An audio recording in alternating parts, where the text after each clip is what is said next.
Midway through 1974, Don and Wendy Cobain's marriage began to show signs of trouble. Throughout 75, things became increasingly strained. Just days after Kurt's 9th birthday, Wendy told Don that she wanted a divorce. Don struggled with the fact that his marriage had come to an end. For months he told Kurt and Kim that he and Wendy were separating, and he prayed for reconciliation. Because of this, Don rented a room by the week in Hoquiam, a town neighboring Aberdeen, beginning on March 1st, 1976, with the hope that his family would be whole once again. It was not to be, however. Don was served with divorce papers later that month. He avoided reading the documents, let alone signing them. Finally, on July 9th, Donald Cobain was held in default for failing to respond to his wife's petitions. A divorce settlement went through that month, just after America's bicentennial, with Wendy keeping her prized 1968 Camaro. She also kept possession of the home and custody of the kids. Don held on to his 1965 Ford pickup and was given a $6,500 lien against the home in Aberdeen, which would be payable whenever the home was sold or Wendy remarried. He was ordered to pay $300 a month in child support, $150 per child. He would also be required to pay for medical and dental expenses and was granted what the court calls reasonable visitation. The divorce devastated Kurt, who turned inward. Noticeable shifts in his personality became evident. In June of 76, the once happy and upbeat Kurt purportedly took his bedroom wall to express his sadness, frustration, and overall pain. "I hate mom, I hate dad," he wrote. "Dad hates mom hates dad. It simply makes you want to be so sad." It just destroyed his life, his mother would admit to Rolling Stone in 92. "I think he was ashamed. He just held everything in." In that interview, Wendy believed that her son, then 25, was still suffering from the impact of his parents' breakup.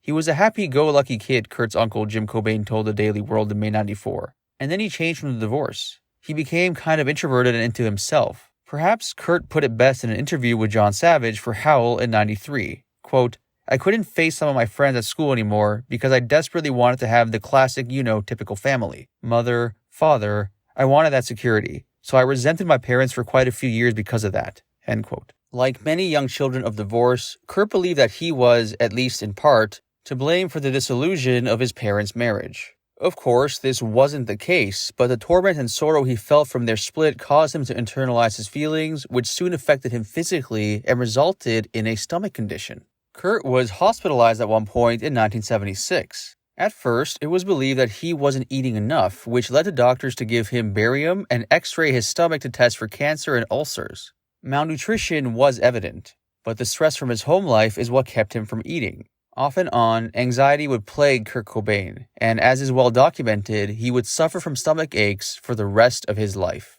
In August, Kurt asked to live with his dad, and Wendy, seeing how her son had been badly affected by the divorce, agreed. At the time, Don was staying temporarily with his parents in their double-wide trailer in Montesano. But that fall, Don moved into another trailer right across the street from Leland and Iris. Kurt also began attending Beacon Elementary School in Montesano that year. To his teacher, Cheryl Nelson, he seemed like a sweet but confused little boy. He had put up a wall, she explained to the Daily World. He didn't get nasty or loud, he sort of turned off. Kurt would lose himself in his drawings, but his artwork was one of the ways he made an impression on his peers. Much to his surprise, the blonde-haired, blue-eyed fourth grader found a popularity that he hadn't experienced in Aberdeen. This status gave him a much-needed confidence boost, which was bolstered by the fact that he had his grandmother's undivided attention while she looked after him each afternoon until Don got off work. From there, he and Don would spend hours together involved in sports. Don's guilt over the split with Wendy resulted in him spoiling his little buddy. He gave his son a Yamaha Enduro 80 mini bike, which only upped the boy's coolness factor in the neighborhood. Kurt began to bury much of the anguish he felt about the divorce deep inside. Outwardly, he was all smiles. By 5th grade, Kurt's good looks, intelligence, and unmistakable mini bike defined him as one of the coolest kids in Monty. Many of the girls were attracted to him. Among the 15 or so kids who would hang out together, Kurt was king. By the time he was 10, Kurt enjoyed visiting his Aunt Mary, who had begun to allow him to try out her music equipment. She kept her guitars and amplifier and other assorted musical gear in her dining room when she wasn't setting up gigs because it allowed her to rehearse. He started asking if he could turn on the equipment, play my guitar, and sit behind the microphone, she later told Jillian G. Garr. "I don't have any vivid memory of what he sounded like, but I remember him being very careful not to damage the gear. He respected it." Aside from the Beatles records he already treasured and the top 40 radio he continued to absorb throughout 4th grade, Kurt's musical curiosity grew.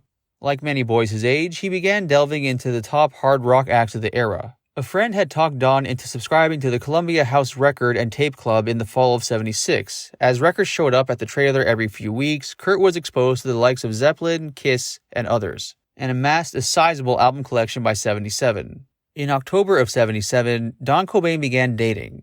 Kurt had been finally feeling secure again under his dad's roof, but now Don's activities made him uncomfortable. He feared losing Don to another woman, and went so far as to make his father promise he wouldn't remarry. Don gave his son his word and vowed they would be always together. 2 months later, however, Don met Jenny Westby, a divorcee with 2 children of her own. They began dating, and outings with the children were planned. Kurt liked Westby and got along well with her children. Mindy was a year behind Kurt in school, while James was just 5 at the time. Don and Jenny were married in 1978, and the 2 families became one, with all 5 of them living together in the trailer Don had rented a year and a half earlier. At first, Kurt adored his stepmother, but he soon began to struggle with his feelings of guilt. He wondered if he was betraying his own mom, Wendy, who he would regularly visit on the weekends, by getting too close to Jenny. Kurt lashed out at his dad for remarrying, which became a recurring topic as he withdrew. Don Cobain thought that things might improve if the family had more space and if Kurt had his own room. And when Jenny learned that she was pregnant in the spring of 78, there was little choice but to find a bigger home. Don was right. Perhaps it was the change of scenery, but as the family moved into an actual house at 413 Fleet Street in Montesano, the emotional environment was much better for all concerned.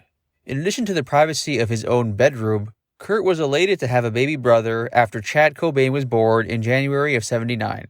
Turning 12, Kurt wandered the streets of small-town Montesano without supervision. He could vanish for hours, exploring the town from top to bottom, either on foot or more likely on his bicycle. As much as Kurt tried to have a normal life, the agonies of divorce were evident whenever his parents tried to get together to plot out their visitation schedules. Christmas and holiday schedules were most difficult to orchestrate, with both sides disagreeing about when and where Kurt and Kim should be shuttled. There was almost always bad blood whenever Don and Wendy spoke. As a result, Kurt loathed returning to Aberdeen. Things became so heated that after one fight over child support, Wendy, who had since began working as a clerk at a Pissings, a department store in Aberdeen, insisted that Kim would no longer be allowed to go on camping trips with her father and his new stepfamily. While Don settled into a comfortable second marriage, Wendy began a lengthy, tumultuous relationship with a longshoreman named Frank. It wasn't long before Kurt, now a 5th grader, developed a serious dislike of his mom's boyfriend, who had moved into her home in Aberdeen. Cobain viewed Frank as a bad influence on his mom, who started drinking heavily and often. Wendy was already opinionated, and alcohol only intensified this trait. That, coupled with Frank's intolerant mindset and violent tendencies, regularly resulted in some devastating outcomes. It got so bad at one point that Frank broke Wendy's arm. Unfortunately, Kim, who lived with them and was most exposed to the dysfunction, saw the whole tragic thing unfold. But despite concerns from her side of the family that things would only get worse, Wendy stayed with Frank upon her discharge from the hospital. Wendy refused to press charges, and she and Frank made up. As bad as their fighting was, Frank made a good living and he helped her make ends meet. Of course, the fighting continued, and it broke Kurt's heart to see his mother in this condition, on the receiving end of Frank's abuse. Much to the disappointment of both her children, Wendy and Frank would stay together for 4 or 5 years. By the time Kurt was in 6th grade, he began to mouth off to his parents and their respective significant others, and began to act out in other ways too, even bullying another boy at school to the point where his behavior was confronted. At the urging of school officials, Kurt's parents sought professional help for their son. But when his parents' disdain for one another kept them from being in the same room with Kurt for family counseling, the therapist was quick to suggest that the boy needed to be in the sole custody of either his mother or his father. Don and Jenny stepped up and agreed to raise Kurt together, while despite efforts to gain legal custody, Wendy and her ex-husband struggled to come to terms. Finally, on June 1879, Donald was granted legal guardianship over his son.